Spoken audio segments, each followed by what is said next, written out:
Aroma kopi Arabica yang mahal dan harum menguar di ruang makan kami yang luas, berpadu dengan wangi kroasang almond yang baru kupanggang. Pagi yang sempurna, di rumah yang sempurna, dengan kehidupan yang tampak sempurna.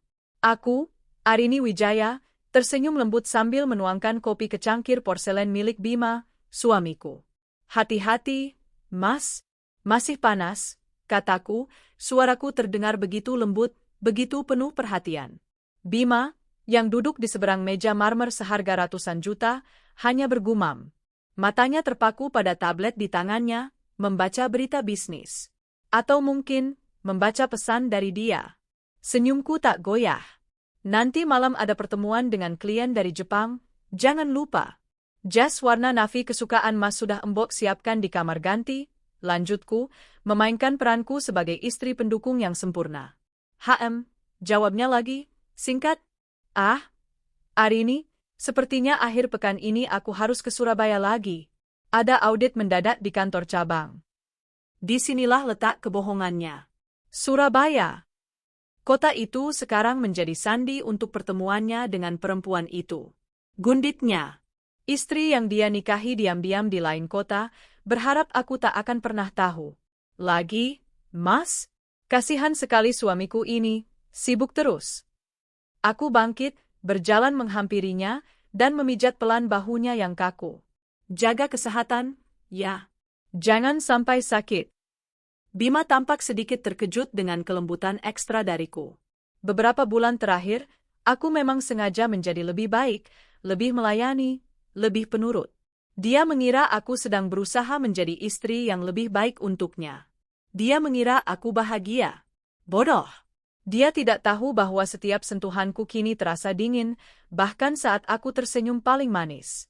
Dia tidak tahu bahwa di balik tatapan penuh cinta ini, ada sepasang mata elang yang mengawasinya, menghitung setiap detik, setiap kebohongan, setiap rupiah yang dia curi dariku. Aku tahu semuanya. Aku tahu tentang pernikahan rahasia itu. Pernikahan yang digelar 6 bulan lalu di sebuah hotel paling elit di Surabaya. Pesta mewah yang menghabiskan miliaran rupiah. Uangku. Aku tahu tentang mahar berlian Marquise cut 10 karat yang dia berikan pada pelakor itu. Berlian yang dia beli menggunakan kartu kredit unlimited yang kuberikan atas namaku. Aku tahu tentang bulan madu mereka ke Spanyol. Bukan hanya berdua, tapi dia memboyong seluruh keluarga besar perempuan itu.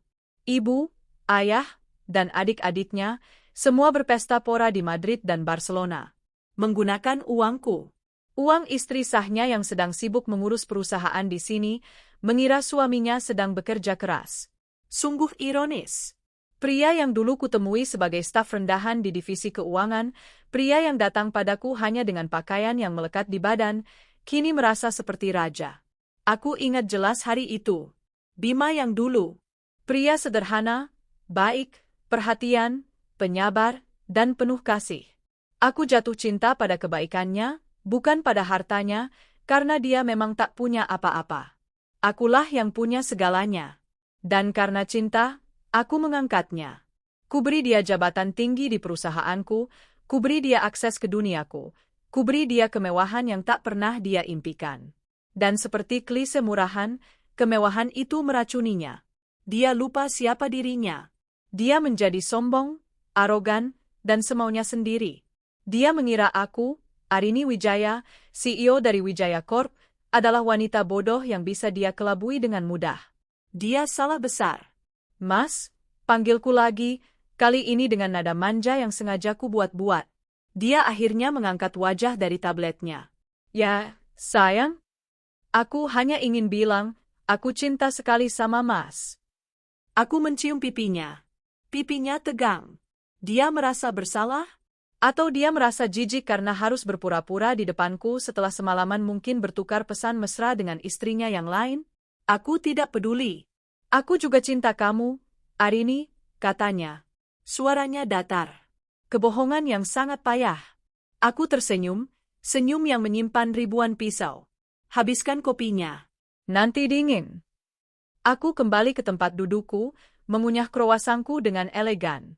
Di balik ketenanganku, otakku bekerja lebih cepat dari superkomputer. Aku sudah punya semua bukti. Laporan lengkap dari detektif swasta terbaik di negeri ini. Foto-foto pesta pernikahan itu. Rekaman video bulan madu mereka. Salinan transfer dana ke rekening perempuan itu dan keluarganya. Semuanya tersimpan rapi di brankas digital yang hanya bisa diakses olehku. Aku bisa menghancurkannya sekarang. Detik ini juga. Tapi aku menunggunya. Aku menunggunya mengaku. Aku ingin memberinya kesempatan untuk berlutut di kakiku, memohon maaf atas pengkhianatan ini. Aku menunggu dia sadar siapa yang telah dia sakiti. Namun, hari itu tak kunjung tiba. Dia semakin tenggelam dalam kebohongannya, semakin nyaman dengan kehidupan gandanya. Dia pikir aku terlalu sibuk dengan bisnis, terlalu naif untuk menyadari. Baiklah. Jika dia tidak mau mengaku, aku akan memberinya pertunjukan. Aku sudah menyusun rencanaku. Sebuah rencana besar yang akan meruntuhkan dunianya tepat di saat dia merasa berada di puncak. Aku melirik ponselku yang tergeletak di meja. Sebuah pesan masuk dari detektifku. Subjek, Rania, positif hamil. Perkiraan usia 8 minggu. Jantungku berdebar kencang, bukan karena sakit, tapi karena antisipasi. Ini dia. Bom waktu yang kutunggu-tunggu. Kehamilannya adalah awal dari akhir mereka. Aku sengaja menunggu. Aku akan biarkan dia menikmati kehamilannya. Aku akan biarkan Bima merasa di atas angin karena akan memiliki ahli waris, sesuatu yang belum bisa kuberikan padanya, bukan karena aku tidak bisa, tapi karena aku menundanya. Aku akan biarkan mereka merencanakan persalinan di rumah sakit termewah. Aku akan biarkan mereka memilih nama bayi, membeli semua perlengkapan mahal. Dan tepat di hari persalinan itu, saat si pelakor itu berjuang antara hidup dan mati, saat Bima merasa cemas sekaligus bahagia menanti anaknya. Saat itulah aku akan mengakhiri permainan ini. Aku akan menarik semuanya. Asetku, rumahku, mobilku, uangku. Aku akan memblokir setiap kartu, setiap rekening. Aku akan memecatnya dari perusahaan, memastikan tidak ada satupun koneksi bisnisku yang mau membantunya. Aku akan mengembalikannya ke keadaan semula. Miskin, hancur, dan tak punya apa-apa. Kamu terlihat bahagia pagi ini, Rin, kata Bima, menyentakkan lamunanku. Dia sudah selesai dengan sarapannya dan kini menatapku. Aku tersenyum, kali ini senyumku tulus. Senyum kemenangan. Tentu saja, Mas. Aku sangat bahagia, kataku, karena aku tahu semua akan indah pada waktunya. Bima mengernyit, tidak mengerti maksudku. Dia tidak perlu mengerti. Dia berdiri, merapikan dasinya. Aku menghampirinya, membantunya memakai jas navinya. Hati-hati di jalan, Mas, bisikku di dekat telinganya. Ingat, semua yang Mas miliki saat ini adalah milikku. Dia tertawa kecil, mengira aku bercanda. Tentu saja, sayang. Apa yang jadi milikmu, jadi milikku juga, kan? Bukan. Apa yang jadi milikku, tetap milikku. Dan apa yang jadi milikmu? Aku menjeda, menatap matanya dalam-dalam. Juga milikku. Aku melepaskannya dengan ciuman di bibir. Bibir seorang pengkhianat. Dia pergi dengan mobil mewah yang kuberikan. Aku memperhatikannya dari jendela kaca raksasa kami sampai mobil itu menghilang di balik gerbang. Senyumku langsung lenyap. Wajahku mengeras. Aku mengambil ponselku dan menelepon asisten pribadiku. Sandra, siapkan rapat dengan tim legal kita. Segera, permainan baru saja dimulai. Dan aku, Arini Wijaya, tidak pernah kalah. Ruang rapat di lantai 30 gedung Wijaya Corp terasa dingin dan senyap. Hanya suara AC berdesis pelan dan ketukan pulpen Pak Handoko, kepala tim legal perusahaanku, di atas map kulit tebal. Sandra, asisten pribadiku, berdiri kaku di sudut ruangan, wajahnya pias namun profesional. Wajahku, sebaliknya, tenang. Aku menyesap Earl Grey tea dari cangkirku, membiarkan keheningan menggantung selama beberapa saat setelah aku selesai berbicara. Jadi, saya ulangi untuk memastikan, Bu Arini, Pak Handoko akhirnya bersuara, kacamatanya sedikit diturunkan. Ibu ingin menarik semua aset bersama. Mengalihkan seluruh kepemilikan saham atas nama ibu ke sebuah blind trust baru. Mencabut semua fasilitas dan power of attorney atas nama Pak Bima. Dan menyiapkan surat pemecatan serta gugatan cerai, tapi ditahan dulu. aku meletakkan cangkirku. Anda tidak salah dengar, Pak Handoko. Semuanya. Saya ingin dia tidak punya akses ke Rp1 pun uang saya saat saya memberi aba-aba. Lakukan secara senyap. Bertahap. Saya tidak ingin dia curiga. Pak Handoko, pengacara kawakan yang sudah mengabdi pada keluargaku selama puluhan tahun, menatapku dengan sorot mata yang sulit kuartikan. Ada kekaguman, tapi juga kekhawatiran. Arini, panggilnya, kali ini lebih personal. Ini langkah besar. Ini bukan sekadar perceraian, ini penghancuran total. Kamu yakin tidak mau kita coba mediasi dulu? Panggil Bima, kita bicarakan baik-baik. Aku tertawa. Tawa yang dingin dan singkat. Baik-baik? Setelah dia menikahi perempuan lain dengan uang saya? Membiayai bulan madu mereka keliling Spanyol dengan uang saya? Dan sekarang, perempuan itu hamil. Hamil? Apa yang bisa dibicarakan baik-baik, Om? Panggilan, Om, itu membuat Pak Handoko terdiam. Saya sudah menunggu dia mengaku, Om. Berbulan-bulan. Saya menunggunya meminta maaf. Tapi dia tidak melakukannya. Dia malah semakin asyik dengan kebohongannya, mengira saya bodoh. Dia pikir saya hanya istri pajangan yang sibuk shopping dan arisan. Wajahku mengeras. Dia lupa, perusahaan ini bisa sebesar sekarang karena siapa. Dia lupa, dia itu siapa sebelum saya. Saya mengerti, kata Pak Handoko, akhirnya mengangguk. Tim kami akan segera bekerja. Kami akan mulai dengan audit internal di semua divisi yang dia pegang. Kita akan cari celah terkecil sekalipun. Untuk pengalihan aset, kita lakukan perlahan agar tidak terdeteksi oleh sistem perbankan. Ini akan memakan waktu beberapa bulan. Sempurna, kataku. Kita punya waktu. Saya tidak mau terburu-buru. Saya mau eksekusinya sempurna. Van? Aba-aba, itu akan Ibu berikan? Tanya Sandra, suaranya sedikit bergetar. Aku tersenyum tipis. Saat pelakor itu mau melahirkan, Sandra. Saya ingin dia merasakan bagaimana rasanya berada di puncak kebahagiaan, lalu saya cabut fondasinya dalam 1 detik. Bima pulang malam itu dengan sebuket besar mawar pink. Wajahnya tampak lelah, tapi dia berusaha tersenyum saat melihatku menyambutnya di pintu utama. Maaf ya, sayang. Meeting dengan klien Jepang tadi alot sekali, katanya, sebuah kebohongan yang sudah sangat kukenali. Jejak parfum murah yang samar, bukan parfumku, bukan juga parfumnya, tercium tipis saat dia mencium keningku. Pasti dia mampir dulu di apartemen lainnya sebelum pulang. Nggak apa-apa, Mas. Mas pasti capek. Aku mengambil tas kerjanya, memainkan peranku dengan sempurna. Mawar yang cantik sekali. Terima kasih. Akhir pekan ini aku jadi ke Surabaya, ya. Auditnya ternyata lebih rumit dari dugaan, katanya lagi sambil melonggarkan dasi. Iya, Mas, nggak apa-apa. Pekerjaan, kan, nomor 1. Aku membantunya melepaskan dasi, jari-jariku sengaja bergerak sensual di lehernya. Aku siapkan koper Mas, ya? Mau bawa baju berapa hari? Dia tampak lega. Sangat lega. 3 hari cukup, kayaknya. Malam itu, aku melayaninya. Aku menjadi istri yang paling dia inginkan.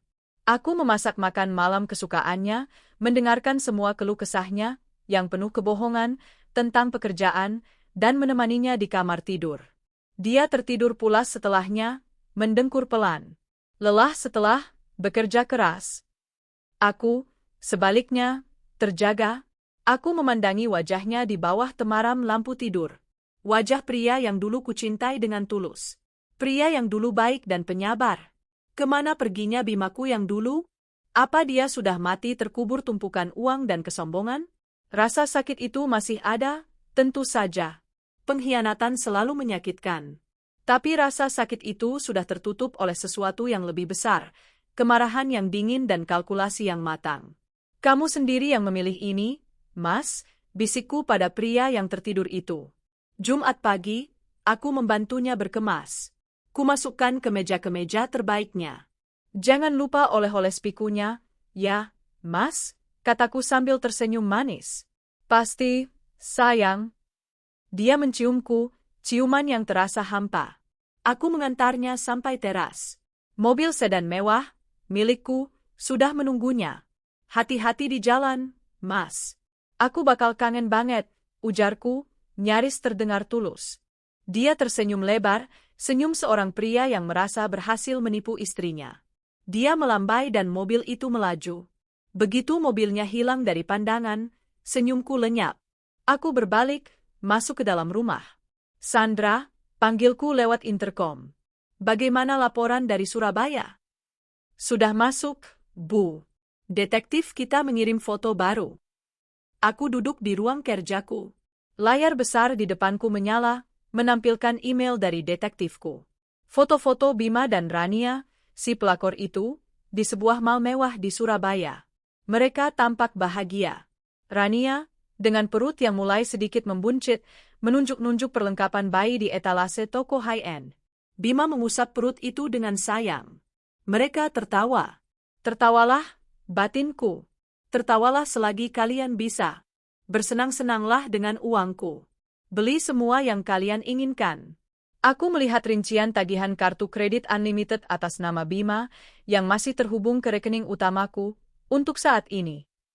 Puluhan juta dihabiskan dalam 1 jam untuk kereta bayi, tempat tidur bayi, dan pakaian-pakaian mungil yang harganya selangit. Nikmati semua kemewahan itu. Rumah sakit paling mahal sudah kalian pesan, kan? Aku membaca laporan detektif.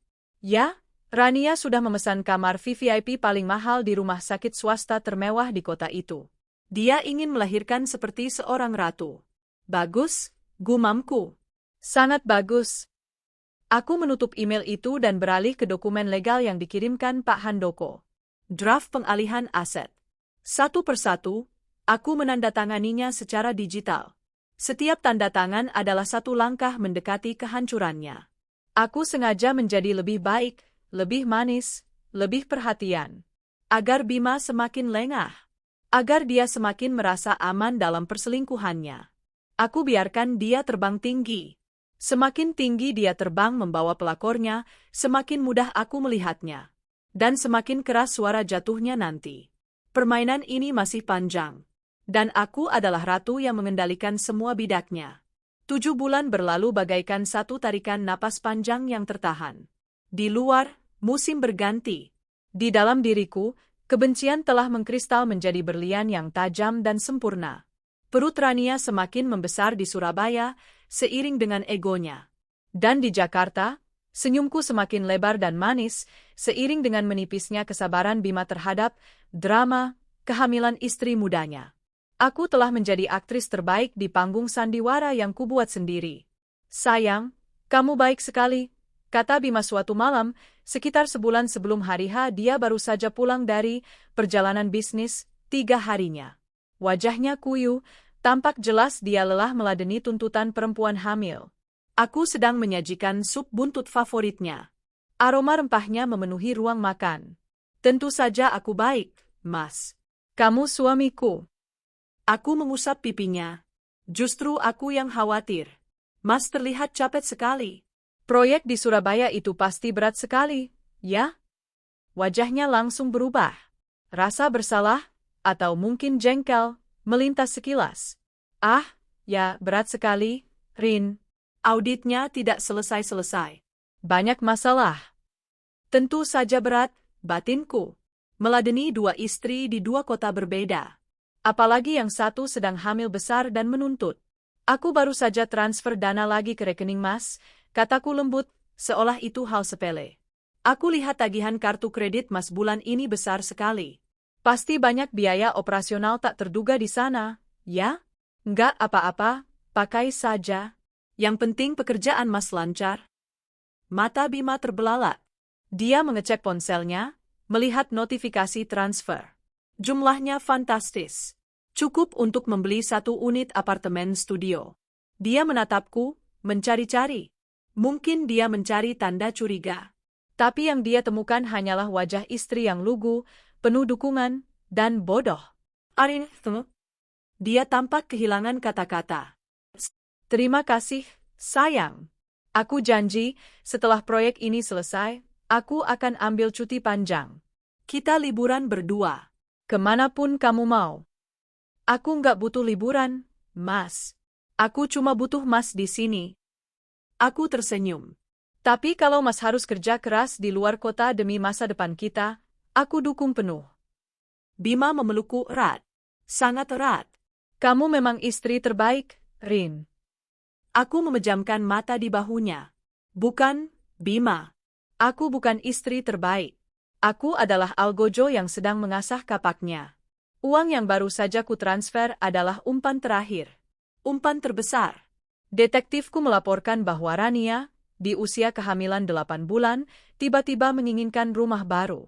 Dia tidak mau lagi tinggal di apartemen mewah yang kusuakan atas nama Bima. Dia ingin rumah dengan halaman, dengan kolam renang. Rumah yang pantas untuk menyambut putra mahkota, Wijaya.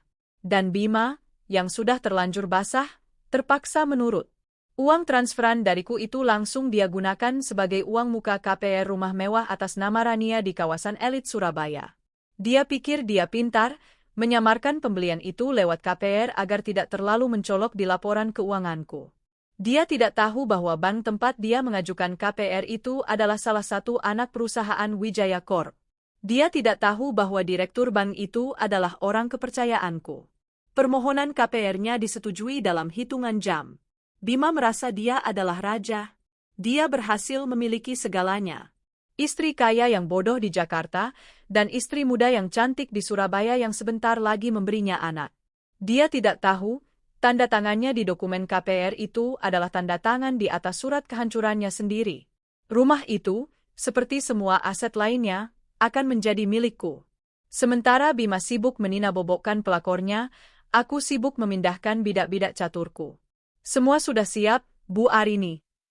Pak Handoko melaporkan dalam pertemuan rahasia kami yang terakhir. Kali ini kami bertemu di Safe House yang tidak diketahui siapapun. 99%, katanya. Semua saham Wijaya Corp atas nama ibu sudah aman di Blind Trust. Semua properti, termasuk rumah utama, rumah yang baru dibeli di Surabaya itu, dan 3 unit apartemen lain, sudah beralih ke pemilikan. Bagaimana dengan tim eksekusi? Tanyaku dingin. Tim penarikan aset leasing sudah standby 24 jam. Mereka memegang duplikat kunci semua kendaraan yang terdaftar atas nama Pak Bima atau perusahaan yang dia pakai. 3 mobil di Jakarta, 2 di Surabaya. Tim I. Siap. Dalam 1 detik, semua akses Pak Bima, email kantor, server, rekening gaji, akses gedung, akan terputus. Tim pengamanan. Pengawal pribadi ibu sudah kami tambah. 2 akan menjaga rumah di Jakarta, 2 lagi sudah terbang ke Surabaya. Mereka akan standby di lobi rumah sakit yang ibu tunjuk. Mereka yang akan menyerahkan surat-suratnya. Surat apa saja? Surat pemecatan, surat gugatan cerai, dan surat penyegelan rumah. Aku mengangguk puas. Dan semua kartu kredit atas namanya akan terblokir serentak pukul 001 di hari H. Rekening tabungan bersama sudah lama kami kosongkan. Rekening gajinya hanya tersisa saldo untuk membayar kopi. ATM-nya akan ditelan mesin jika dia mencoba. Sempurna. Semuanya telah diatur. Sebuah operasi militer yang senyap dan mematikan. Kini, aku hanya perlu menunggu satu hal. 1 panggilan telepon. Laporan terakhir dari detektifku, Rania sudah mulai merasakan kontraksi palsu. Perkiraan lahirnya, HPL, tinggal seminggu lagi. Bima sudah mengajukan cuti darurat padaku. Alasannya, proyek audit di Papua yang mendadak. Tentu saja, Mas, kataku, sambil membantunya mengemasi koper. Kali ini, aku memasukkan lebih banyak pakaian santai. Aku tahu dia tidak akan ke Papua. Jaga diri baik-baik, ya. Semoga lancar. Pasti, sayang. Doakan aku, ya. Dia mencium keningku, ciuman seorang pembohong ulung. Selalu, bisikku. Saat mobilnya meninggalkan gerbang rumah kami di Jakarta untuk terakhir kalinya, meski dia belum tahu itu, aku menekan nomor Sandra. Sandra, kataku. Mulai hari ini, awasi ponsel Bima. Awasi detektif di Surabaya. Aku mau laporan real time. Detik saat perempuan itu masuk ruang persalinan, aku mau tahu. Baik, Bu. Aku menutup telepon dan menatap langit Jakarta yang mendung. Persis seperti suasana hatiku. Hitungan mundur telah dimulai. Ponselku bergetar tepat pukul 3 pagi. Getaran singkat di atas meja nakas mahoni di samping tempat tidurku. Bima tidak ada, tentu saja. Dia sedang berada di Papua, dan aku tidur sendirian di kamar kami yang luas dan dingin. Aku tidak tidur. Aku sudah terjaga sepanjang malam, menatap langit-langit, menunggu. Pesan itu dari Sandra. Singkat dan padat. Subjek, Rania, masuk RS. Kontraksi hebat. Sudah di kamar VVIP. Aku menarik napas dalam-dalam. Inilah saatnya. Perang selama berbulan-bulan dalam diam, pertunjukan sandiwaraku, semua perencanaan rumit itu, akan bermuara pada hari ini. Aku bangkit dari tempat tidur. Tidak ada rasa gugup. Hanya ada ketenangan yang dingin dan mematikan. Aku berjalan ke kamar mandi, membasuh wajahku. Aku menatap pantulanku di cermin. Mata Arini yang dulu penuh cinta kini telah tiada, digantikan oleh mata seorang ratu yang siap merebut kembali singgasananya. Selamat menikmati saat-saat terakhirmu, Bima, gumamku pada pantulan di cermin. Aku tidak langsung memberi perintah. Rencana harus sempurna.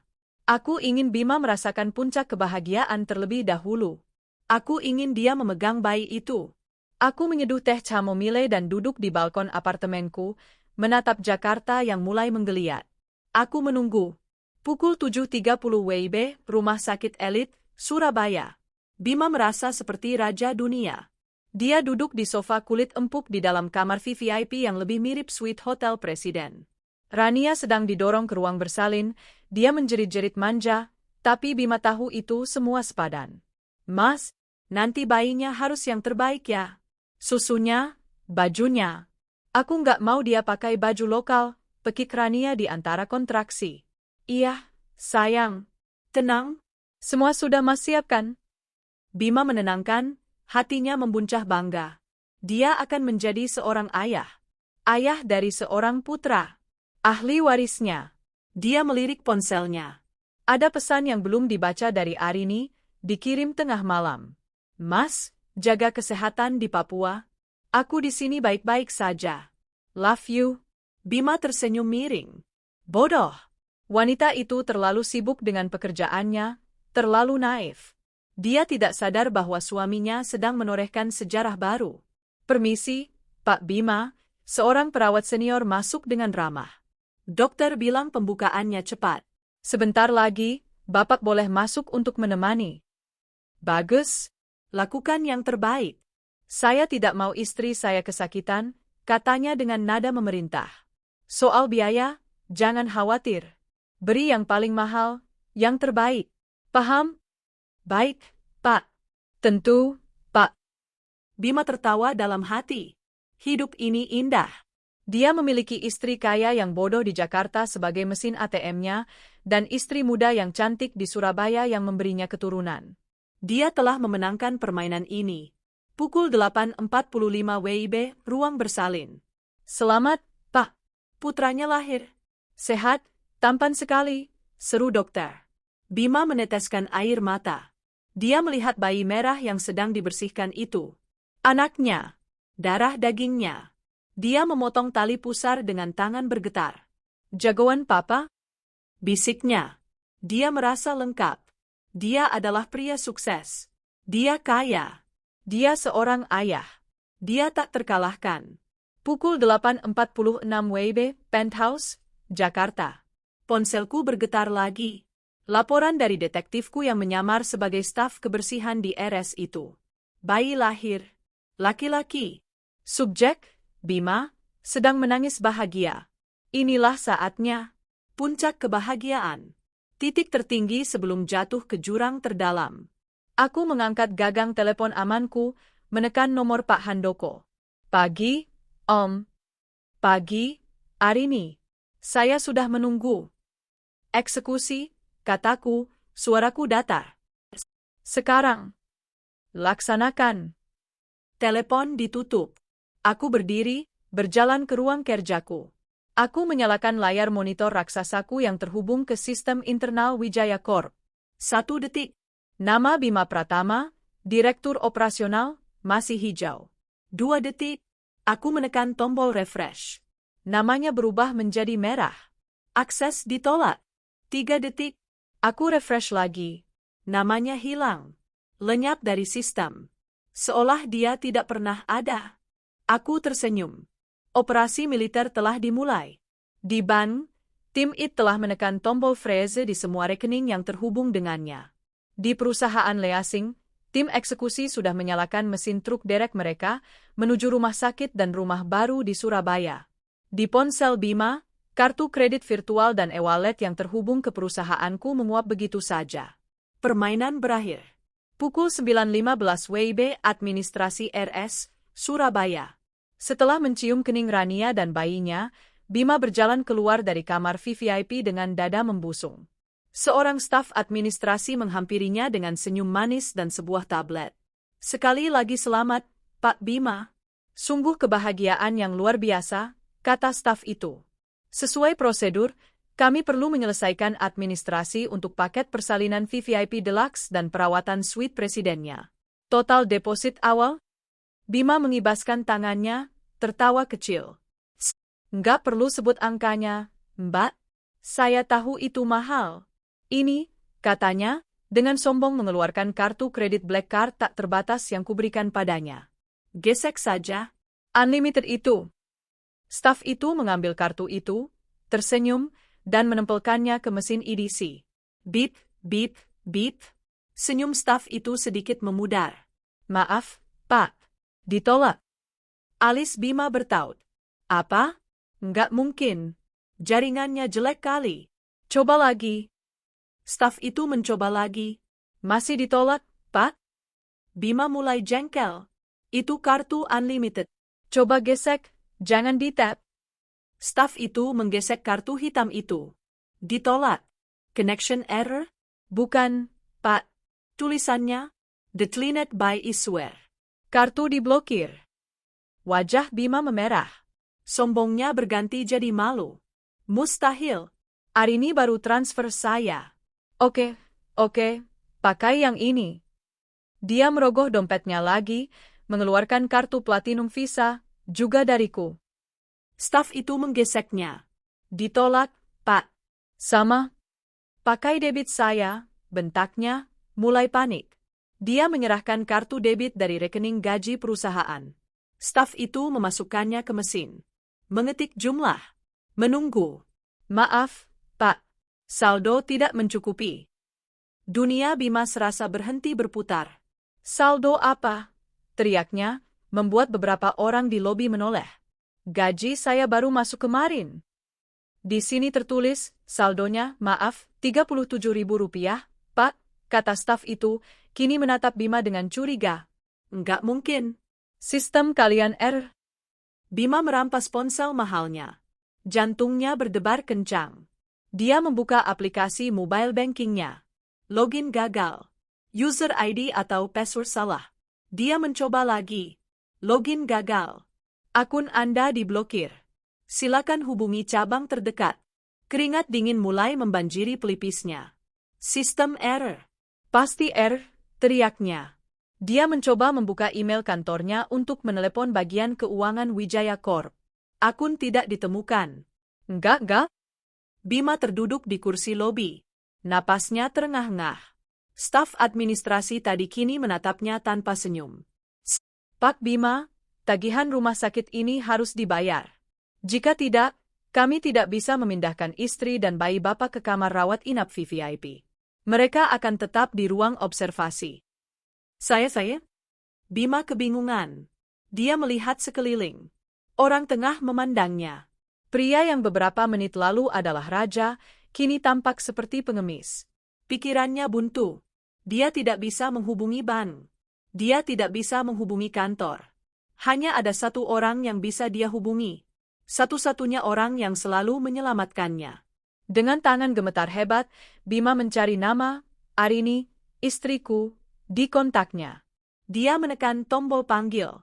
Di penthouseku di Jakarta, ponsel yang kuhususkan untuk Bima bergetar di atas meja kaca. Nama, Bima, suamiku, tertera di layar. Panggilan itu menjerit-jerit putus asa di ruangan yang sunyi. Sekali, dua kali. Aku menatapnya. Aku membiarkannya berdering. Aku membayangkan wajahnya yang pias, keringat dinginnya, kesombongannya yang luntur digantikan kepanikan. Aku mengangkat cangkir tehku, menyesapnya perlahan. Manis sekali. Telepon itu berhenti berdering, lalu menyala lagi. Panggilan kedua, ketiga, keempat. Dia pasti sedang menggila. Aku mengambil ponsel itu, menatapnya, lalu menekan tombol silent. Aku tidak akan mengangkatnya. Belum. Permainan ini baru saja dimulai. Di lobi rumah sakit Surabaya, Bima nyaris gila. Angkat, Rin. Angkat, desahnya, tangannya gemetar hebat. Voicemail. Lagi. Staf administrasi itu menatapnya dengan pandangan dingin. Pak Bima, Bapak harus menyelesaikan administrasi ini. Atau setidaknya, membayar uang jaminan. Jika tidak, istri dan anak Bapak tidak bisa kami pindahkan ke kamar rawat inap. Saya tahu, bentak Bima. Beri saya waktu. Saya sedang urus. Dia mencoba menelepon teman-temannya. Petinggi bank, rekan bisnis. Tapi aneh, panggilannya tidak terhubung. Seolah nomornya diblokir serentak. Dia lupa, teman-temannya adalah teman Arini yang berutang posisi pada Arini.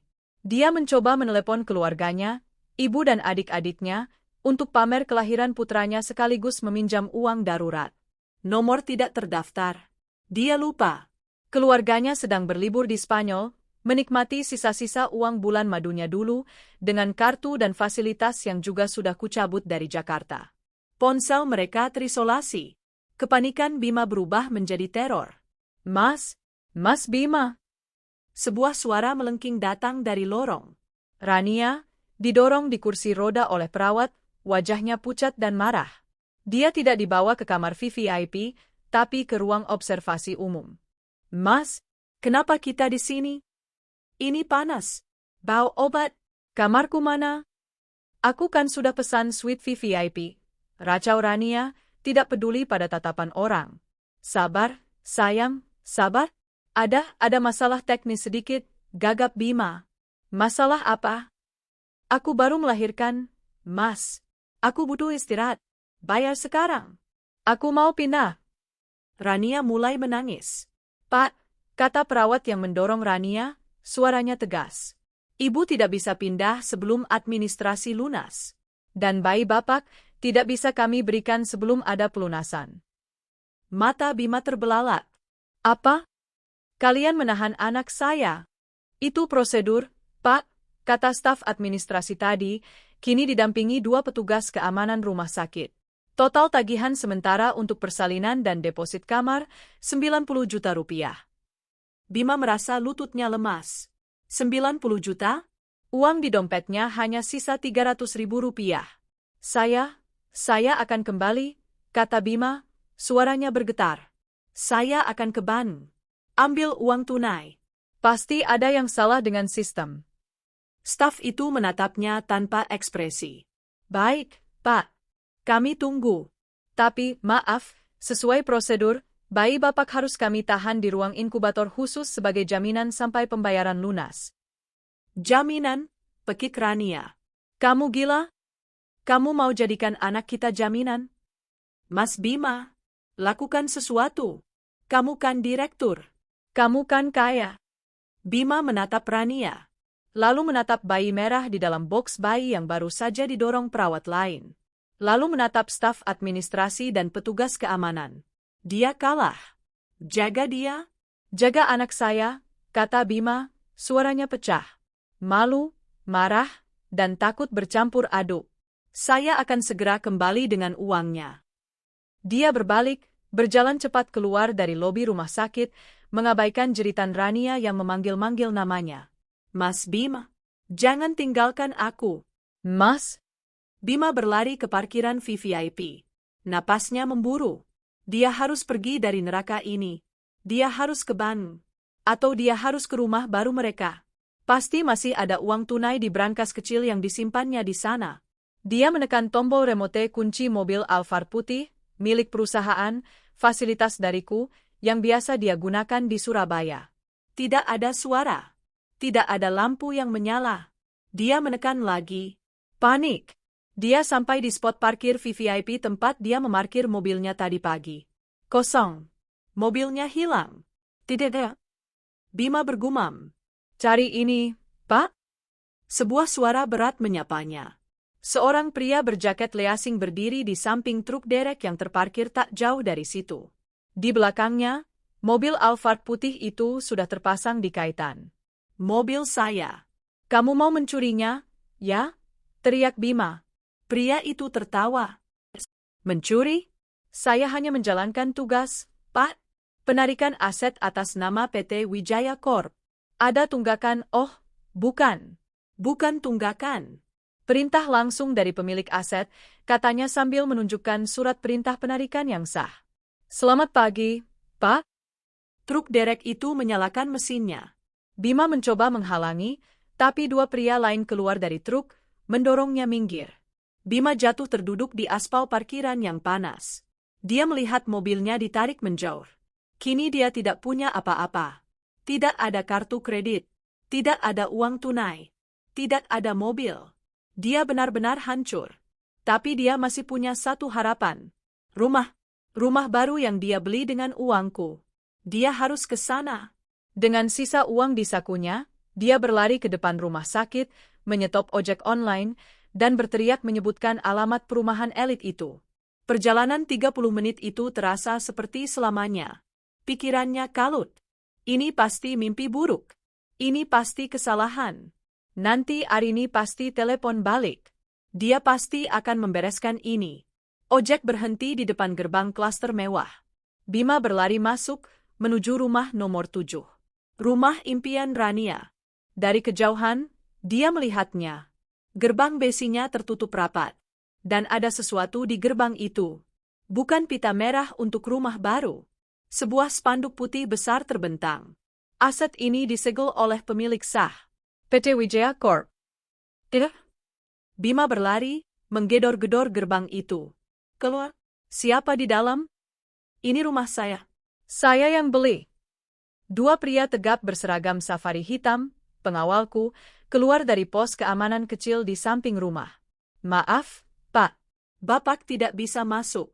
Rumah ini sudah kembali ke pemilik aslinya, kata salah satu dari mereka, suaranya datar. Pemilik aslinya? Saya pemiliknya. Saya Bima Pratama. Kami tahu siapa Bapak. Pria itu membungkuk sedikit, mengambil amplop coklat tebal dari posnya. Kami diperintahkan untuk menyerahkan ini kepada Bapak saat Bapak datang. Tangan Bima bergetar saat menerima amplop itu. Dia membukanya. Lembar pertama, surat pemecatan. Ditandatangani oleh Dewan Direksi yang diisi orang-orangku dan aku, Arini Wijaya, selaku Presiden Direktur. Alasannya, penyelewengan dana perusahaan dan tindakan amoral yang merusak citra perusahaan. Lembar kedua, surat penyegelan aset. Menyatakan bahwa rumah dan seluruh isinya disita sebagai jaminan atas dana perusahaan yang telah dia selewengkan. Dan lembar terakhir, kertas putih bersih dengan kop surat kantor hukum Pak Handoko. Gugatan cerai. Bima Pratama ambruk. Dia berlutut di depan gerbang rumah yang dia pikir miliknya, di atas aspal yang panas. Surat-surat itu berhamburan di sekelilingnya. Dia bukan lagi raja. Dia bukan lagi direktur. Dia bukan lagi suami kaya. Dia bukan siapa-siapa. Matahari Surabaya terasa membakar kulit kepala Bima. Dia masih berlutut di depan gerbang rumah yang disegel itu, kertas-kertas kehancurannya berserakan di aspal. Ponsel di tangannya mati total, kehabisan baterai setelah ratusan kali gagal menelepon Arini. Dia benar-benar sendirian. Dia tidak punya uang. Ongkos ojek tadi telah menguras sisa-sisa rupiah di dompetnya. Dia tidak punya mobil. Dia tidak punya rumah untuk kembali. Dia tidak punya pekerjaan. Dan di rumah sakit, seorang wanita yang baru melahirkan dan seorang bayi yang baru lahir menunggunya. Menunggu uang tebusan yang tidak dia miliki. Pak, Mohon jangan bikin keributan di sini, kata pengawal yang tadi memberinya amplop. Suaranya datar, tanpa emosi. Silakan pergi. Bima mendongak. Wajahnya kotor, berlinang air mata dan keringat. Tapi ini rumah saya. Bukan lagi, Pak. Bima bangkit dengan gemetar. Dia harus kembali ke rumah sakit. Dia tidak bisa meninggalkan Rania dan bayinya. Tapi bagaimana? Dia tidak punya uang sepeser pun. Dia mulai berjalan kaki. Dia berjalan tanpa tujuan, otaknya kosong. Berjalan kaki dari kawasan elit itu menuju jalan raya utama, di bawah tatapan aneh orang-orang. Pria yang tadinya necis dengan kemeja branded, kini lecak dan basah oleh keringat, berjalan gontai seperti orang gila. Dia mencoba menumpang. Tidak ada yang berhenti. Dia akhirnya sampai di jalan raya setelah 1 jam berjalan. Dia melihat pos polisi. Dia berpikir untuk melaporkan pencurian asetnya, tapi dia sadar. Apa yang mau dia laporkan?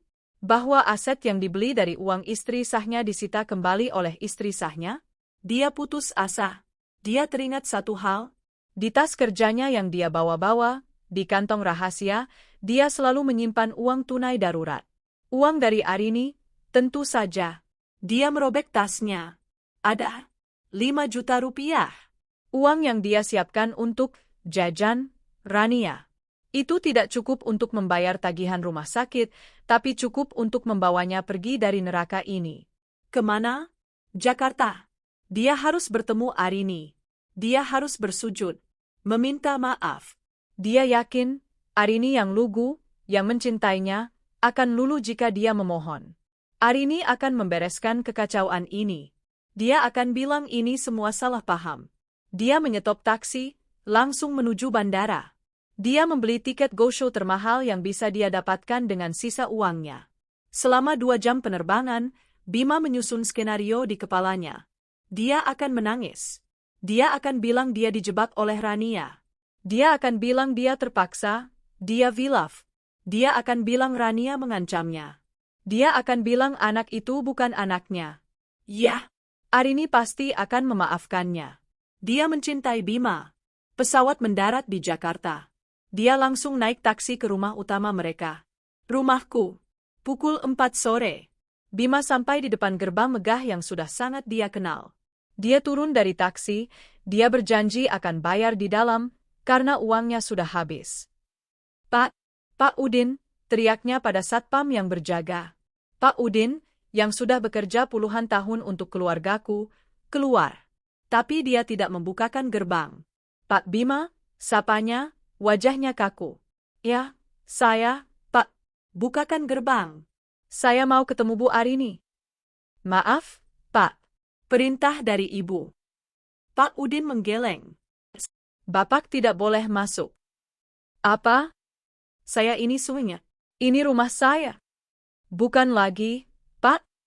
Jawaban yang sama. Jawaban yang menghancurkan. Arini. Bima berteriak ke arah rumah. Keluar, sayang. Ini aku. Mas Bima. Dia mengguncang-guncang gerbang besi yang kokoh itu. Arini, aku mohon. Dengarkan penjelasan aku dulu. Aku hilaf, Rin. Aku dijat. Tolong aku, Rin. Dia berteriak, menangis, menggedor-gedor seperti orang gila. Aku melihatnya. Aku melihat semuanya dari jendela kamarku di lantai 2. Aku melihat pria yang dulu kupuja, yang kubuat dari nol menjadi seorang raja, kini berlutut di depan gerbang rumahku sendiri, seperti pengemis jalanan. Mas Bima? Sebuah suara serak terdengar dari interkom di gerbang. Suaraku. Wajah Bima langsung bersinar. Arini, sayang, syukurlah, buka gerbangnya, sayang. Aku tidak akan buka, potongku. Suaraku dingin, datar, terdengar jelas dari speaker itu. Rin, kamu salah paham. Aku bisa jelaskan. Perempuan itu. Perempuan yang mana? Tanyaku. Yang di Surabaya? Yang baru melahirkan anakmu? Yang kau nikahi diam-diam di hotel mewah pakai uangku?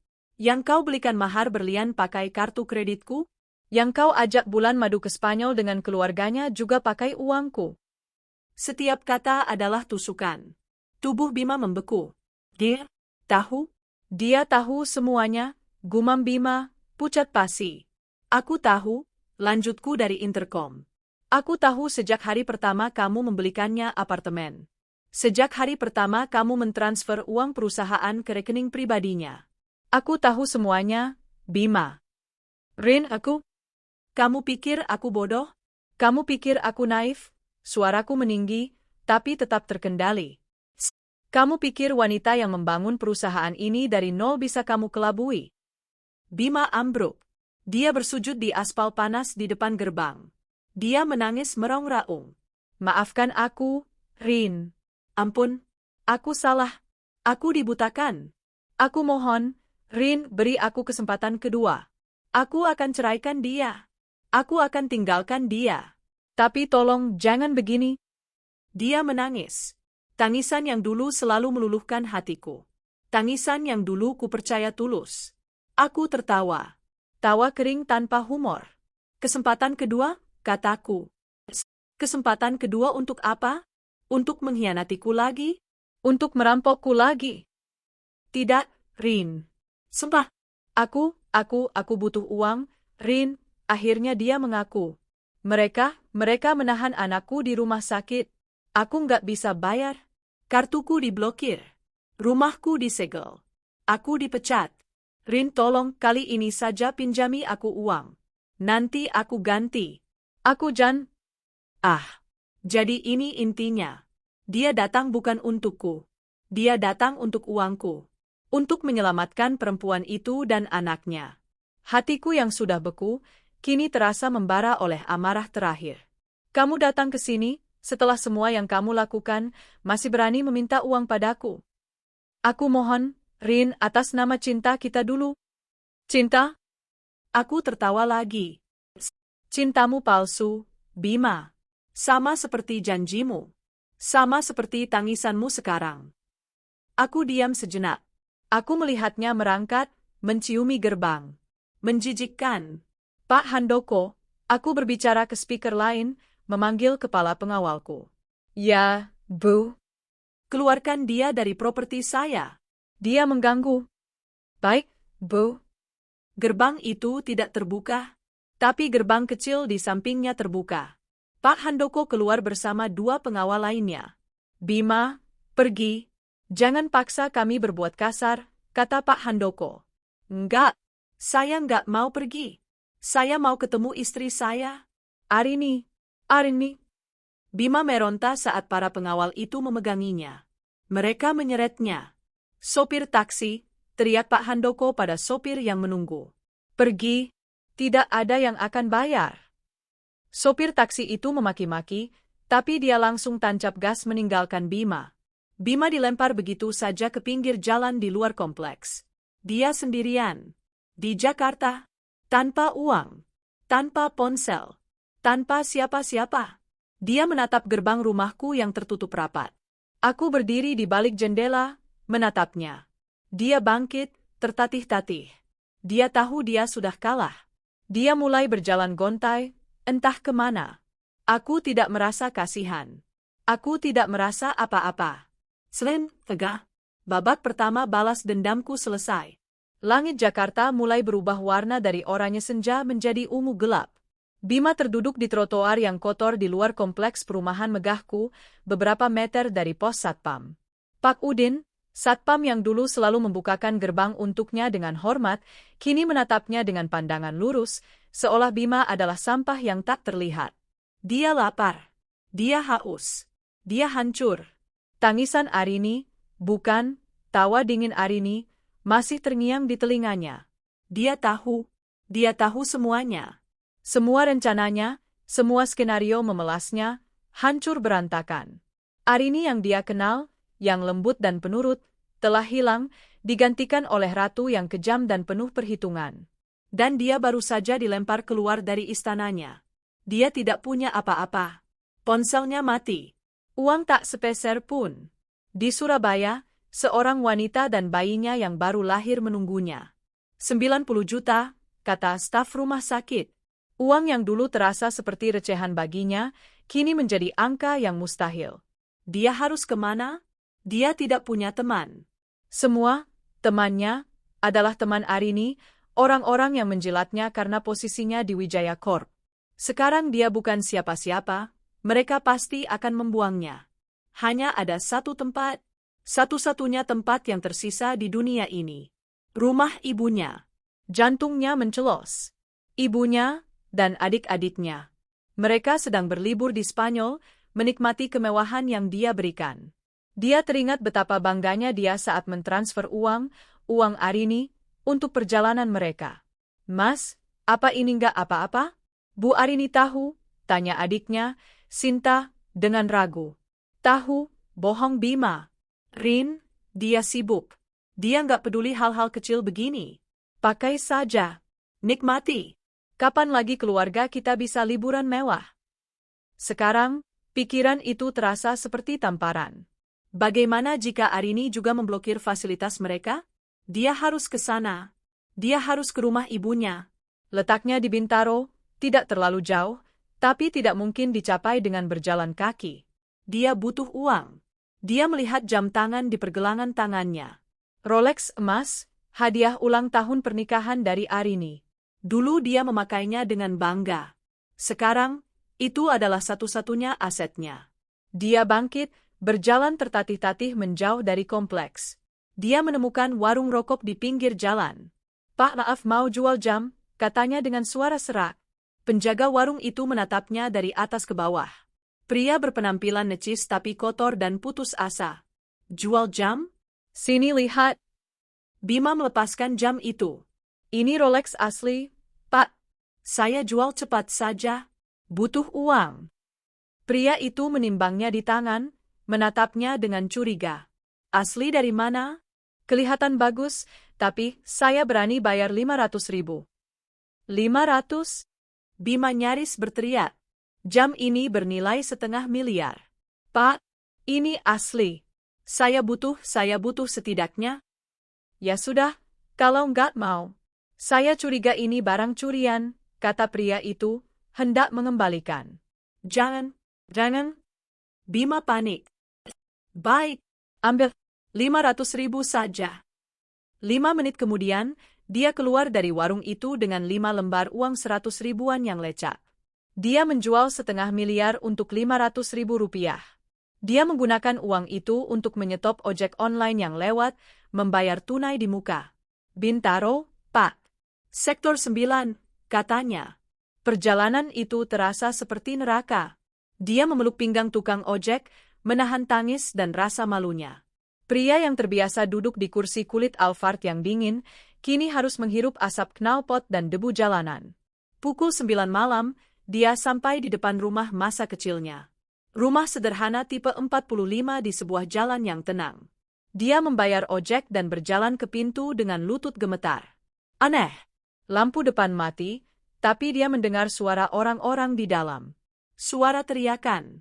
Dia mengetuk pintu. Hening. Suara di dalam mendadak berhenti. Dia mengetuk lagi, lebih keras. Ibu, ini Bima. Pintu itu terbuka. Bukan ibunya. Sinta, adiknya, yang berdiri di sana. Mata Sinta bengkak dan merah. Saat melihat Bima, wajahnya yang sedih berubah menjadi marah. Kamu, desisnya. Sinta, syukurlah kalian sudah pulang. Ibu mana? Mas, pulang? Teriak Sinta. Kita dipaksa pulang. Kita dipermalukan. Apa maksudmu? Mas Bima. Suara adiknya yang satu lagi, Bayu, terdengar dari dalam. Beraninya kamu ke sini. Bima mendorong Sinta masuk. Pemandangannya sungguh kacau. Koper-koper mereka terbuka di ruang tamu, isinya berantakan. Ibunya, Ibu Ratna, duduk di sofa, menangis terseduh-seduh sambil memegang beberapa lembar tagihan. Ibu? Bima melangkah maju. Beri. Ibu Ratna menjerit. Dia berdiri, wajahnya penuh amarah. Jangan panggil aku ibu. Plak. Sebuah tamparan keras mendarat di pipi Bima. Bukan dari ibunya, tapi dari Bayu. Gara-gara kamu. Gara-gara kamu kita malu, bentak Bayu. Kita diusir dari hotel di Madrid. Kartu yang kamu kasih ditolak. Dibilang kartu curian. Kita nggak bisa bayar, Mas. Nggak bisa bayar. Kita terdampar di sana 3 hari. Sinta ikut berteriak, air matanya bercucuran. Kita harus pinjam uang ke KBRI buat beli tiket ekonomi pulang. Kita harus makan mie instan di kamar hotel murah. Kamu bilang semua sudah diatur. Kamu pembohong. Jantung Bima jatuh ke perut. Jadi, Arini tidak hanya menghancurkannya. Dia menghancurkan semua orang yang terkait dengannya. Ibu, Bima bisa jelaskan? Jelaskan apa? Raung ibunya. Jelaskan kalau kamu selingkuh. Jelaskan kalau kamu nikah lagi pakai uang istri sahmu. Jelaskan kalau kamu menghancurkan hidup kami. Ibu tahu, bisik Bima. Arini menelepon ibu, kata Bu Ratna, suaranya kini dingin dan bergetar. Dia menelepon kami di Spanyol saat kami sedang digiring keluar oleh manajer hotel. Dia bilang, nikmati liburannya, Bu. Anggap saja itu pesangon dari saya, sebelum saya memenjarakan putra kesayangan ibu atas penyelewengan dana. Bima ambruk berlutut. Kamu mempermalukan ibu, tangis ibunya pecah. Kamu menukar berlian yang memuliakan keluarga kita dengan kerikil busuk. Untuk apa, Bima? Untuk perempuan murahan itu. Ibu tolong Bima. Bima merangkak, memegang kaki ibunya. Ini adalah harapan terakhirnya. Bima salah, Bu. Bima ngaku salah. Rania dia melahirkan, Bu. Anak Bima. Aku tidak punya cucu dari pelakor. Dia ditahan di rumah sakit, Bu. Bayinya juga. Bima nggak punya uang sepeser pun. Bima dipecat. Aset Bima, aset Arini, semua diambil. Tolong Bima, Bu, pinjami Bima uang. Untuk bayar rumah sakit saja. Setelah itu Bima janji. Janji apa? Mau minta uang lagi. Uang kami sudah habis. Ludes. Untuk bayar utang di Spanyol. Bima menangis. Dia benar-benar habis. Ibu Ratna menatap anak sulungnya yang kini bersujud di kakinya. Tidak ada rasa kasihan di matanya. Hanya ada kekecewaan dan amarah. Kamu sudah menghancurkan harga diri keluarga ini, desisnya. Dia berjalan ke kamarnya. Bima sempat berharap ibunya akan luluh. Ibu Ratna kembali, membawa amplop putih tebal. Dia melemparkannya, bukan ke tangan Bima, tapi ke wajahnya. Uang kertas berhamburan di lantai. Itu, kata ibunya, suaranya dingin. Tabungan ibu. Sisa-sisa uang pensiun ayahmu. Ibu menyimpannya untuk renovasi rumah. Ambil. Mata Bima berbinar. Ibu. Ambil uang itu, bentak ibunya. Jumlahnya 100 juta. Cukup untuk membayar rumah sakitmu. Cukup untuk menebus pelakor dan anaknya. Bima buru-buru memunguti uang itu dari lantai, menangis penuh syukur. Terima kasih, Bu. Terima kasih. Bima janji akan... Bima mendongak. Ambil uang itu. Dan pergi dari rumah ini, kata ibunya, menunjuk ke pintu. Mulai detik ini, aku tidak punya anak bernama Bima Pratama. Keluarga ini tidak sudi menampung pengkhianat bodoh sepertimu. Ibu jangan, Bu. Pergi, atau aku panggil polisi untuk mengusirmu. Ibu Ratna berteriak sekuat tenaga. Bayu dan Sinta sudah berdiri di belakangnya, menatap Bima dengan kebencian. Bima berdiri dengan gemetar, uang tabungan ibunya ada di genggamannya. Dia menatap ibunya, adiknya. Tidak ada cinta di sana. Hanya ada kebencian. Dia telah kehilangan segalanya. Istri, harta, dan kini, keluarga. Dengan langkah berat, dia berbalik. Dia berjalan keluar dari rumah masa kecilnya, diiringi suara pintu yang dibanting keras di belakang punggungnya. Dia berdiri di jalanan Bintaro yang sepi, memegang uang tebusan. Uang terakhir dari ibunya, yang dibeli dengan harga dirinya yang terakhir. Malam itu, Bima tidak bisa kembali ke Surabaya. Tidak ada penerbangan.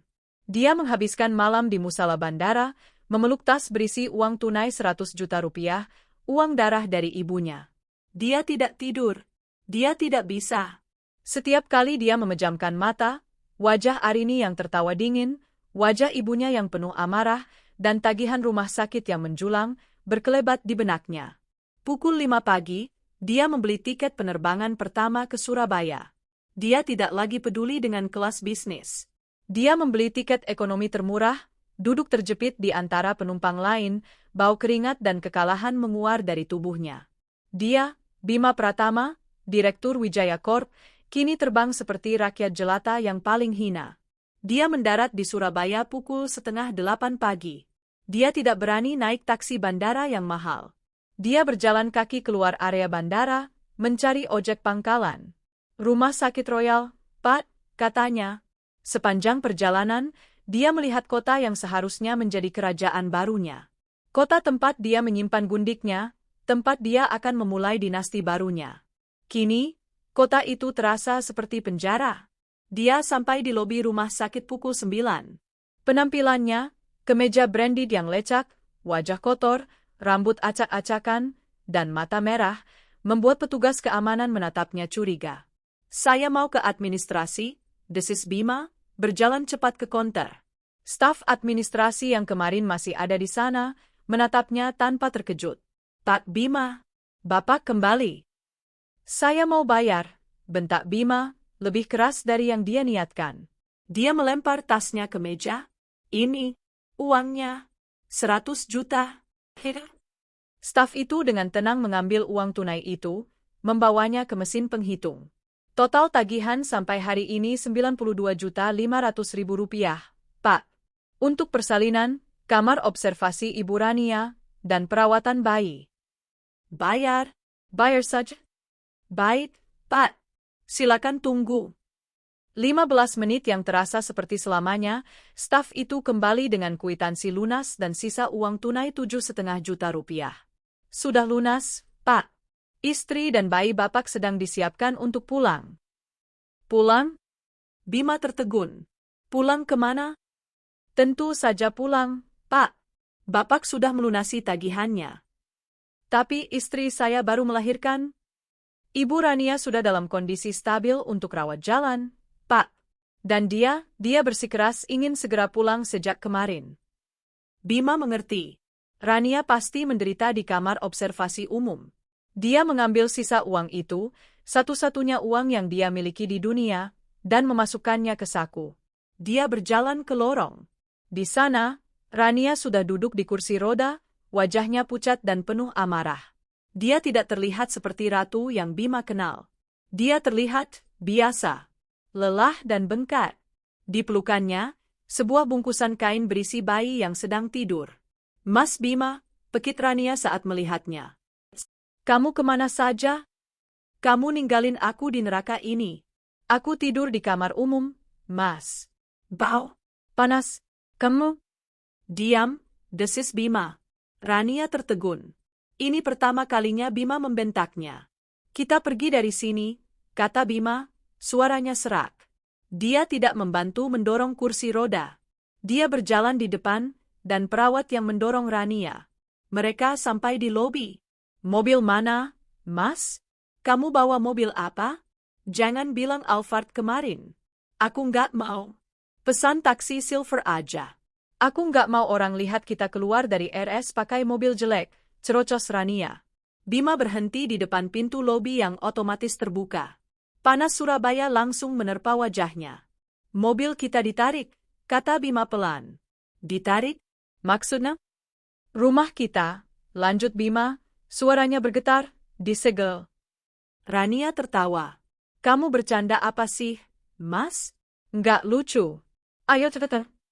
Aku tidak bercanda, Rania. Bima berbalik, matanya merah. Dengar aku. Mobil ditarik. Rumah disegel.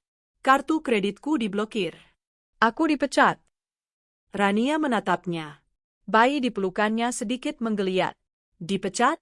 Dipecat dari mana? Kan kamu yang punya perusahaan? Aku bukan pemiliknya. Istriku pemiliknya. Arini. Dan dia tahu semuanya. Wajah Rania berubah dari marah menjadi pucat pasi. Dia tahu? Dia tahu, teriak Bima. Dia tahu soal kamu, soal pernikahan kita, soal anak ini. Dia menghancurkan aku. Dia mengambil semuanya. Rania mulai menangis. Terus kita gimana, Mas? Uang? Kamu masih punya uang, kan? Uang di rekening kamu. Nol. Semuanya nol. Dibekukan. Disekap. Bima merogoh sakunya, mengeluarkan sisa uang 7,5 juta. Ini sisa uang kita. Sisa dari tabungan ibuku yang dia lempar ke mukaku sebelum mengusirku dari rumah. Rania terisak. Ini bukan mimpi yang dia bayangkan. Dia seharusnya menjadi nyonya direktur, hidup bergelimang harta. Kita nggak punya apa-apa, Mas, isaknya. Kita nggak punya apa-apa, ulang Bima, pahit. Bayi di pelukan Rania mulai menangis. Menangis kencang. Sayang, jangan nangis. Rania mencoba menenangkan, tapi tangannya gemetar. Dia tidak tahu cara menggendong bayi. Selama ini dia hanya peduli pada kemewahan. Ayo jalan, kata Bima. Jalan kemana? Entahlah. Bima mengambil bayi itu dari pelukan Rania. Aneh. Tangisan bayi itu langsung berhenti. Bayi itu menatapnya dengan mata mungilnya. Bima merasakan sesuatu yang belum pernah dia rasakan, rasa tanggung jawab yang menakutkan. Dia menggendong bayinya dengan satu tangan. Dengan tangan lainnya, dia menarik Rania berdiri dari kursi roda. Jalan, katanya, lebih lembut, tapi tetap putus asa. Mereka berjalan kaki. Berdua. Meninggalkan lobi mewah rumah sakit. Pasangan yang tadinya glamor, kini seperti gembel. Bima dengan kemeja lecak, Rania dengan daster rumah sakit yang ditutupi jaket Bima, yang dia ambil dari tasnya. Dan seorang bayi yang baru berumur 1 hari. Mereka berjalan tanpa arah. Panas, debu, asap knalpot. Rania menangis tanpa henti. Aku capek, Mas, jahitan aku sakit panas. Lalu kita mau kemana? Bentak Bima. Kita nggak punya uang untuk naik taksi. Mereka terus berjalan. Berjam-jam. Mereka berhenti di warteg kecil, Bima membeli nasi bungkus dan air putih. Mereka makan di pinggir jalan, di bawah tatapan jijik orang-orang. Malam mulai tiba. Uang mereka semakin menipis untuk membeli susu formula dan popok sekali pakai. Mereka tidak punya tempat tujuan. Mereka berjalan, dan terus berjalan, sampai kaki Rania bengkak dan berdarah. Mereka sampai di sebuah kawasan di bawah jembatan tol. Sebuah kawasan kumuh, di bantaran kali yang hitam dan bau. Di sana, gubuk-gubuk kardus dan triplek berdiri seadanya. Aku nggak bisa jalan lagi, Mas. Rintih Rania, ambruk di tanah. Bima menatap sekelilingnya. Para pemulung, pengamen, gembel, mereka menatap Bima dengan curiga. Seorang wanita tua berkerudung kusam mendekati mereka. Baru, Mas? Bima mengangguk kaku. Istrinya baru lahiran, ya? Bayinya kasihan, jangan di luar begini, anginnya nggak bagus. Wanita itu menunjuk sebuah gubuk kosong di sudut yang paling gelap. Itu bekas si Jalu. Dia kemarin ketangkap Satpol PP. Kosong. Pakai aja dulu. Bima menatap gubuk itu. Terbuat dari kardus tebal dan terpal bocor. Alasnya tanah. Mas? Rania menarik-narik ujung kemejanya, matanya penuh ketakutan. Kita nggak akan tinggal di sini, kan?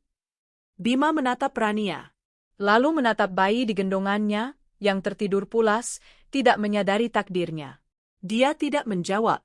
Dia berjalan ke gubuk itu, masuk, dan duduk di atas tumpukan koran bekas. Dia meletakkan bayinya di sampingnya. Inilah rumah baru mereka. Inilah istana baru mereka. Malam itu, di bawah jembatan tol yang berisik, di atas tanah yang bau, mantan Direktur Bima Pratama dan istri simpanannya, Rania, memulai hidup baru mereka. Esok paginya, Bima menggunakan sisa uang terakhirnya bukan untuk mencari hotel, tapi untuk membeli gerobak dorong bekas dan karung goni. Dia resmi menjadi pemulung. 6 bulan telah berlalu. Musim hujan mengubah bantaran kali di bawah jembatan tol menjadi neraka lumpur. Gubuk kardus dan terpal yang Bima dan Rania tempati bocor di mana-mana. Bau busuk dari kali yang meluap menusuk hidung, bercampur dengan bau pesing dan tumpukan sampah yang menjadi sumber kehidupan mereka. Bima Pratama, pria yang dulu menandatangani kontrak miliaran rupiah dengan pena emas, kini menusuk-nusuk tumpukan sampah basah dengan tongkat besi. Tangannya kapalan, kotor, dan penuh luka gores yang terinfeksi. Wajahnya, yang dulu tampan dan terawat, kini dihiasi jenggot dan kumis yang tak terurus, kulitnya legam terbakar matahari. Matanya kosong. Maaf? Sebuah suara melengking, penuh amarah, memanggilnya.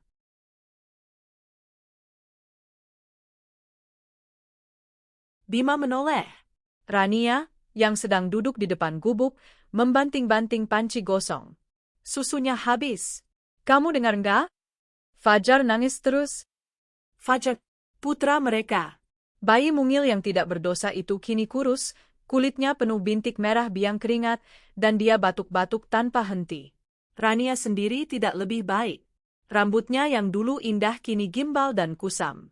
Wajahnya tirus, cekung, dan ada guratan-guratan kebencian yang permanen. Dia tidak lagi menangis. Dia hanya marah. Marah pada Bima, marah pada Fajar, marah pada dunia. Aku baru dapat 30.000 hari ini, desis Bima, suaranya serak. Itu untuk beli beras. Aku nggak peduli. Beli susu. Atau aku buang anak ini ke kali, ancam Rania. Bima menatapnya dengan lelah. Ancaman itu sudah sering dia dengar. Berikan dia padaku, kata Bima, mengambil Fajar dari gendongan kain kotor Rania. Anehnya, seperti biasa, tangis bayi itu mereda di pelukan ayahnya yang bau sampah. Kamu yang mau anak ini. Kamu yang urus, bentak Rania, lalu masuk ke gubuk dan merebahkan diri, memunggungi dunia. Bima duduk di atas tumpukan karung, menggendong putranya. Inilah hidupnya. Setiap hari adalah perjuangan untuk mendapatkan beberapa puluh ribu rupiah, untuk membeli beras, susu formula termurah, dan sesekali obat batuk untuk Fajar. Dia adalah raja di neraka ini. Mantan raja yang kini menjadi pemulung. Dia teringat malam-malam mewahnya. Pesta di hotel. Bulan madu di Spanyol. Tawa renyah Rania saat dia membelikannya berlian. Semua terasa seperti mimpi yang sangat jauh. Mimpi yang dibayarnya dengan harga yang tak terhingga. Dia sesekali teringat Arini. Apa kabarnya? Apakah Arini masih marah? Apakah Arini sesekali memikirkannya? Pikiran itu terjawab sore itu. Saat sedang mendorong gerobaknya melewati perempatan lampu merah, matanya tertumbuk pada sebuah majalah bisnis di tangan seorang penjual koran. Wajah di sampul depan itu wajah yang sangat dia kenal, namun terlihat berbeda. Itu Arini. Dia tidak bisa menahan diri. Dia menggunakan uang yang seharusnya untuk beras, membeli majalah itu.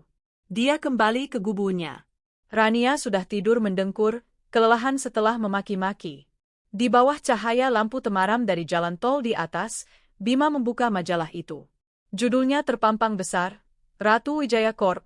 Arini Wijaya membawa perusahaan ke global setelah restrukturisasi besar-besaran. Fotonya. Arini berdiri di lobi baru Wijaya Corp. Dia mengenakan blazer merah marun yang elegan, rambutnya ditata sederhana namun berkelas, dan dia tersenyum. Bukan senyum lembut yang Bima kenal. Ini adalah senyum seorang wanita yang kuat, percaya diri, dan berkuasa. Dia cantik. Lebih cantik dari yang pernah Bima ingat. Bima membaca artikel itu dengan tangan gemetar. Langkah beraninya membersihkan, benalu, di jajaran direksi 6 bulan lalu, termasuk memecat suaminya sendiri, Bima Pratama, kini membuahkan hasil. Saham perusahaan naik 30%. Kehidupan pribadinya, Arini Wijaya, yang kini telah resmi bercerai, tampak lebih bersinar. Saat ditanya tentang masa lalunya, Arini hanya tersenyum tenang. Saya tidak pernah menengok ke belakang. Masa lalu adalah pelajaran, tapi masa depan adalah kanvas yang saya lukis sendiri. Dan percayalah, lukisan saya akan sangat indah. Bima menutup majalah itu. Dadanya sesak. Dia kalah. Dia bukan hanya kalah harta. Dia kalah telat. Arini telah membuangnya seperti sampah dan melanjutkan hidupnya menjadi seorang ratu. Sementara dia benar-benar menjadi pemulung sampah. Fajar menggeliat dalam tidurnya. Bima menatap putranya. Inilah satu-satunya warisan dari kebodohannya. Seorang anak yang lahir di atas kebohongan dan kini harus tumbuh di atas tumpukan sampah. Bima tertawa. Tawa kering yang lebih mirip isak tangis. Dia telah bermain api dengan wanita yang salah. Dia mengira Arini adalah domba yang lugu, padahal Arini adalah singa betina yang sedang tidur. Dia membangunkannya, dan singa itu menerkamnya hingga hancur. Di Jakarta, ribuan kilometer jauhnya, Arini mengisap wine-nya di balkon penthouse-nya. Dia baru saja menutup kesepakatan bisnis di Tokyo. Dia menatap gemerlap lampu kota, merasa damai, utuh, dan bahagia. Dia tidak lagi memikirkan Bima. Dia tidak lagi memikirkan pengkhianatan. Dia bebas. Dia adalah Arini Wijaya. Wanita yang tidak bisa dibohongi dan diakali. Dan dia telah membuktikannya. Sementara di bawah jembatan tol Surabaya, Bima Pratama, sang pengkhianat, memeluk putranya erat-erat, mencoba mencari kehangatan di malam yang dingin dan bau, di sisa-sisa hidupnya yang telah hancur total. 5 tahun kemudian, langit Jakarta sore itu berwarna keemasan. Dari balik jendela kacanya yang membentang dari lantai ke langit-langit di lantai 50, Arini Wijaya menatap kota yang tak pernah tidur. Di tangannya, tergenggam secangkir teh chamomile hangat. Dia tidak lagi sendiri. Benar? Sebuah suara mungil memanggilnya. Arini tersenyum dan berbalik. Seorang gadis kecil berusia 4 tahun berlari ke arahnya, rambutnya dikuncir 2, dan tawanya renyah. Di belakangnya, seorang pria berjalan tenang, senyumnya teduh. Pelan-pelan, Alika, kata pria itu, namanya Dimas. Dia adalah chief arsitek di salah satu proyek properti Wijaya Corp. Pria yang duda, yang mendekati Arini bukan karena hartanya, tapi karena kesamaan visi dan rasa sakit dari masa lalu. Arini berjongkok, merentangkan tangannya, dan Alika langsung melompat ke pelukannya. Alika adalah putri mereka, putri yang mereka adopsi dari sebuah panti asuhan 2 tahun lalu. Bunda, lihat, ayah beliin Alika es krim. Celoteh Alika. Oh ya, nanti sikat gigi, ya, kata Arini, mencium puncak kepala putrinya. Dimas berdiri di sampingnya, meletakkan tangannya di bahu Arini. Rapatnya lancar? Lancar, jawab Arini, menyandarkan kepalanya sejenak di lengan Dimas. Mereka setuju ekspansi ke Australia. Hebat, bisik Dimas. Kamu selalu hebat. Arini tersenyum. Hatinya damai. Bekas luka itu masih ada, tapi tidak lagi sakit. Itu telah menjadi bagian dari sejarahnya, bagian yang membuatnya menjadi wanita seperti sekarang. Dia telah menemukan kebahagiaannya, kebahagiaan yang tulus, yang dibangun di atas kejujuran dan rasa saling menghargai. Dia telah melupakan nama Bima Pratama. Nama itu hanyalah catatan kaki yang buram dalam buku kehidupannya yang gemilang. Ribuan kilometer jauhnya, di sebuah gang sempit dan becek di Surabaya, seorang bocah laki-laki berusia 5 tahun duduk di atas tumpukan kardus. Namanya Fajar. Dia kurus, dekil, dan matanya menatap kosong ke jalanan. Dia tidak pernah sekolah. Dia tidak tahu rasanya es krim. Fajar, bengong aja. Nyortirnya belum selesai. Fajar tersentak. Ibunya, Rania, membentaknya. Rania kini bekerja sebagai buruh cuci di kompleks perumahan dekat kawasan kumuh itu. Wajahnya tua sebelum waktunya, tangannya kasar, dan mulutnya tak pernah berhenti mengumpat. Dia tidak pernah memukul Fajar, tapi kata-katanya lebih tajam dari tamparan. Iya, Bu, sahut Fajar pelan, kembali memilah-milah botol plastik. Tak lama kemudian, sebuah gerobak didorong masuk ke gang. Pendorongnya seorang pria bungkuk, langkahnya diseret. Pria itu batuk-batuk, suara batuknya terdengar berat dan basah. Itu Bima. Paru-parunya telah rusak oleh debu jalanan dan asap sampah yang dibakarnya setiap hari. Tenaganya terkuras. Dia meletakkan gerobaknya yang isinya tak seberapa. Dapat berapa? Tanya Rania ketus, bahkan tanpa menoleh. 40.000, jawab Bima. Cuma itu. Nggak cukup buat beli obat batukmu. Nggak cukup buat bayar utang di warung. Rania melempar lap kotor ke ember. Nggak guna. Bima tidak menjawab. Dia sudah kehilangan kemampuannya untuk berdebat atau bahkan merasa marah. Dia hanya merasakan lelah. Lelah yang tak berkesudahan. Dia duduk di samping Fajar, mengelus kepala putranya. Fajar adalah satu-satunya alasan dia masih bangun setiap pagi. Satu-satunya cahaya di hidupnya yang gelap total. Bisik Fajar. Ya, nak? Tadi, Fajar lihat di TV di warung, ada ibu-ibu cantik. Naik mobil bagus sekali. Bima terdiam. Fajar, nanti kalau besar, bisa kayak dia? Enggak, Pak. Biar bapak sama ibu nggak usah mungut sampah lagi. Mata Bima memanas. Dia memeluk putranya erat-erat. Air mata penyesalan yang tak pernah kering itu menetes, membasahi rambut Fajar yang kotor. Maafkan bapak, nak. Maafkan bapak. Bisiknya. Dia tahu, dia dan Rania tidak akan pernah keluar dari neraka ini. Ini adalah hukuman abadi mereka. Hukuman atas keserakahan, kebohongan, dan pengkhianatan. Di seberang kota, di layar televisi yang dilihat Fajar, Arini Wijaya sedang tersenyum, menggunting pita peresmian sebuah rumah sakit anak gratis yang didanai penuh oleh yayasannya. Lukisannya benar-benar telah menjadi indah. 20 tahun kemudian, lobi utama Wijaya Corp Tower berkilauan. Lantai marmer impor memantulkan cahaya lampu kristal yang megah. Disinilah pusat kerajaan bisnis yang kini merambah 3 benua.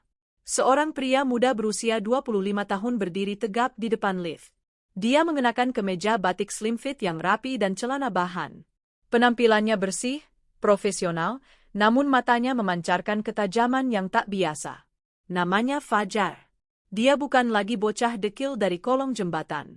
10 tahun lalu, ayahnya, Bima Pratama, meninggal dunia karena TBC akut di gubuk kumuh mereka. Kematian ayahnya menjadi titik balik. Fajar muak. Dia belajar mati-matian, mengambil program kejar paket C, dan bekerja serabutan apa saja, dari kuli bangunan hingga pelayan kafe, untuk keluar dari neraka itu. Dia berhasil. Dia mendapatkan beasiswa di sebuah akademi bisnis kecil, lulus dengan predikat terbaik, dan kini bekerja sebagai staf junior di departemen pengadaan sebuah perusahaan vendor yang menjadi rekanan Wijaya Corp. Rania, ibunya, kini tinggal di rumah kontrakan sederhana yang dibiayai Fajar.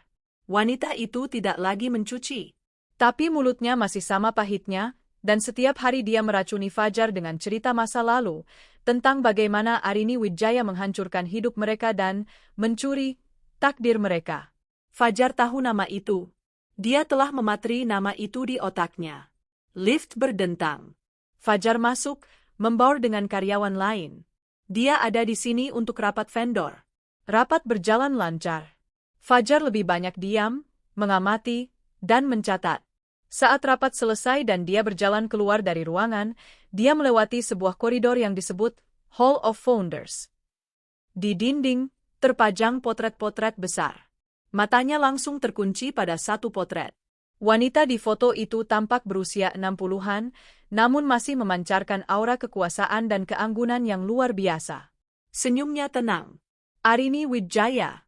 Wanita yang di TV 20 tahun lalu, wanita yang dibicarakan ayahnya dengan penuh penyesalan, dan wanita yang disebut ibunya sebagai iblis. Beliau inspirasi saya.